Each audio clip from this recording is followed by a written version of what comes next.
This has to be the most hilarious thing that I have ever seen in my life. I am not going to conclusively say that this was not I don't expect you Israel's to. fault. I don't Why? expect you to. Because I just gave you, and not because I'm a propagandist. As far as me being a propagandist goes, everyone is a propagandist. I'm just honest about it. You're a propagandist.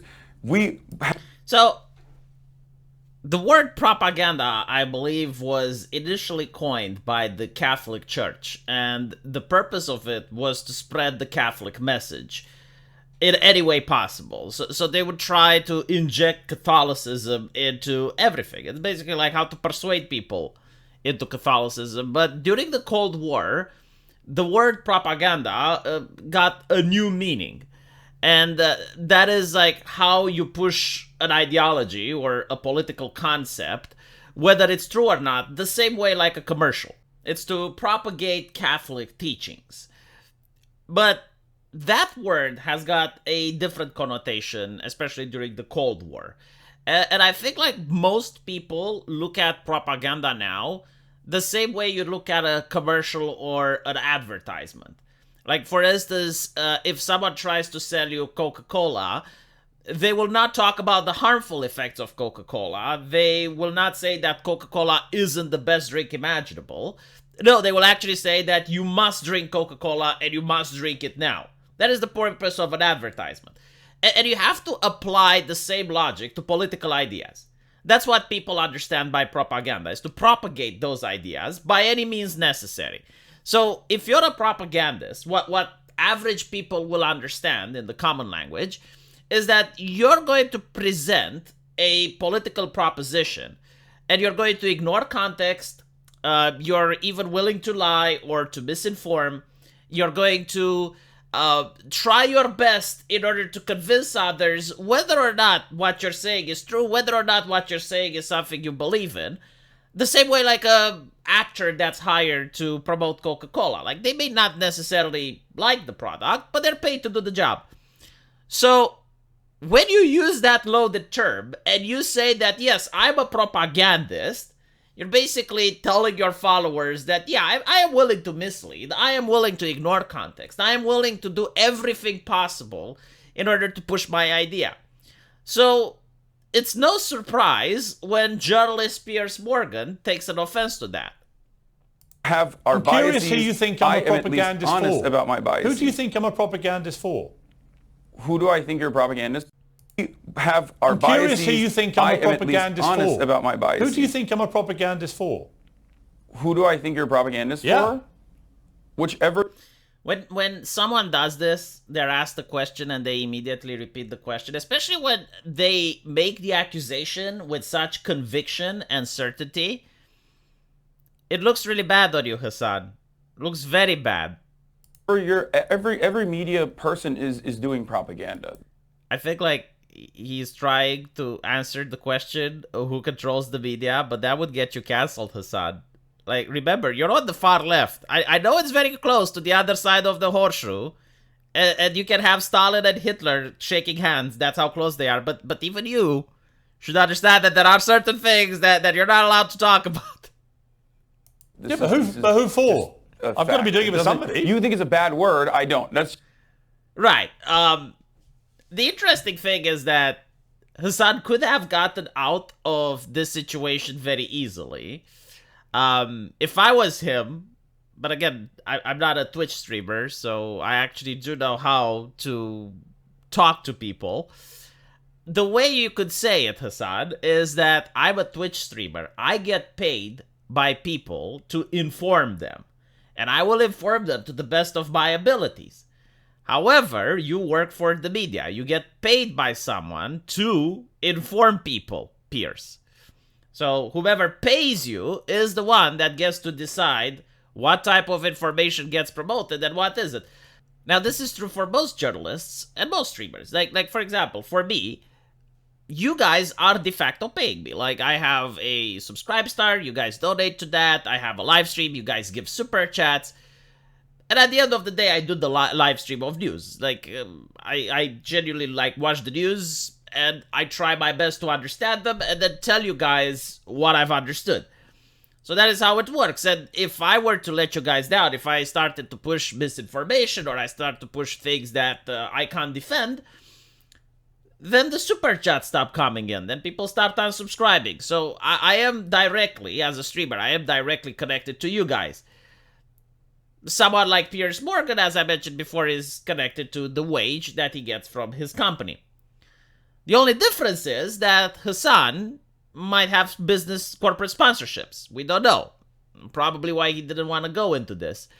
But the thing with Piers, while it's true for almost overwhelmingly the majority of journalists that they are paid and they will say stuff that they may or may not believe in, and there have been cases of journalists that flat out walked from the studio saying like all of this is misinformation and lies, I'm sick of reading them. And there was like this lady in the United States working at a television station, she did just that. Piers Morgan is another example. Like, Piers Morgan walked off of Good Morning Britain by himself because he said something which was common sense. The overwhelming amount of people agreed with him, but the people on the show, his co-host, told him that it's offensive or something. So he was like, no. And this was regarding the Duchess of Sussex.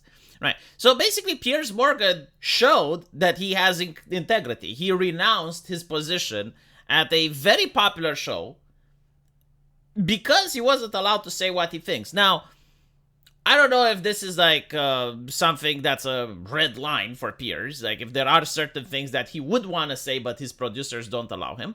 The reality is there are some journalists, not a lot, but a couple, which do get to speak their mind.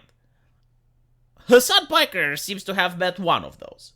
So whether or not Piers Morgan is pushing propaganda, whether or not Piers Morgan is being paid to say certain things, you can guarantee almost that he is one of the few journalists that you can be sure that if he says something, he actually believes it.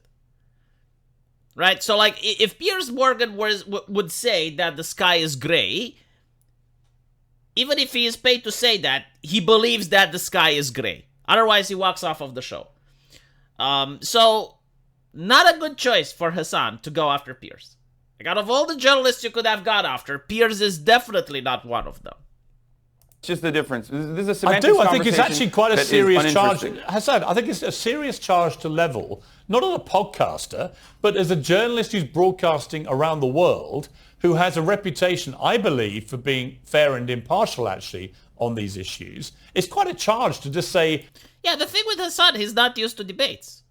Like, he is literally not used to debating people on the opposite side. So you can see he's not in his element. He is uncomfortable, he is looking around. He realizes that he got himself into a position where he shouldn't. Again, accusing journalists of being propagandists is something you can do, but not with Piers Morgan. I'm a stenographer for the Israeli government, or I'm a propagandist. I don't think there's any evidence that I'm either of those things. I'm curious who you think I am doing the propaganda for. While we're having this conversation, 3,000, Piers, while we're having this back and forth, 3,840 Palestinians have been ruthlessly slaughtered in the last incursion into Gaza. Right, so appeal to emotion, which is not even effective. Like, even if I was on Hassan Piker's side, I would want a better spokesperson. You're basically implying that if you weren't talking about this and you were talking about anything else, you would save human lives. I mean, the level of importance you're attributing to yourself as a Twitch streamer is astonishing. And you're basically suggesting that if you change the topic on why Piers Morgan is a propagandist or not, less people would die. Which, by the way, doesn't even make sense. Like, if Piers Morgan was a propagandist, like, let's say he was what Hassan Piker accuses him of, being paid by the Israeli government or whatever, exposing him as such would play a huge part in stopping some of the propaganda, right? I mean, there is a reason why both sides are very interesting in controlling what information the public has to see, because every conflict, kinetic, also has a propaganda side, which raises support for one side or another, moralizes the activists on one side or another. So it's very important, the news that people get. So when Hassan makes the accusation, okay, Piers, you're a propagandist, And then when Piers goes like, well, hold on a little bit, why are you saying that? And Hassan goes, well, actually, we shouldn't talk about this because people are dying. We should talk about something else. You just lost the argument. Like, at that point, no one is going to listen to you. Like if you're saying, if I was Piers Morgan at this point, and Hassan was like, while we're talking about this, people are dying, I would be like, well, Hassan, why are you such a cold-hearted person? And you're bringing up topics that, while they're happening, people are dying, as you're saying. Like, you're, right? So you don't even need to prepare for having a debate with a person like Hassan Piker, because all you have to do is to ask him questions. And he just spins around, and the thing is, like, he's the one that brings these things up. Like, Piers Morgan didn't bring up the concept of propaganda, right? And the mainstream media is constantly saying that social media is responsible for propaganda. And they're the ones that are propagandizing, and they're a harm to society. And, you know, obviously, it's I don't know if it's Piers that says this. Probably not, because I don't really listen to his show. But I have seen many examples in the mainstream media where they flat out call for the censorship of their opposition. Their competition, actually, not their opposition. And there has been documents at the European Union and political statements pointing out that the media doesn't have competition anymore. Like, the competition isn't between the BBC and the Guardian and Sky News. No, the competition is between the BBC and Hassan Piker. And they view that as a problem. The government views that as a problem. And this is why I was fascinated by this interview, to see what the person from our side, from the social media, has to say when talking with someone from the mainstream media. And unfortunately, we didn't get a better spokesperson. Let me know what you guys think, and as usual, I will see you in the comment section. Take care.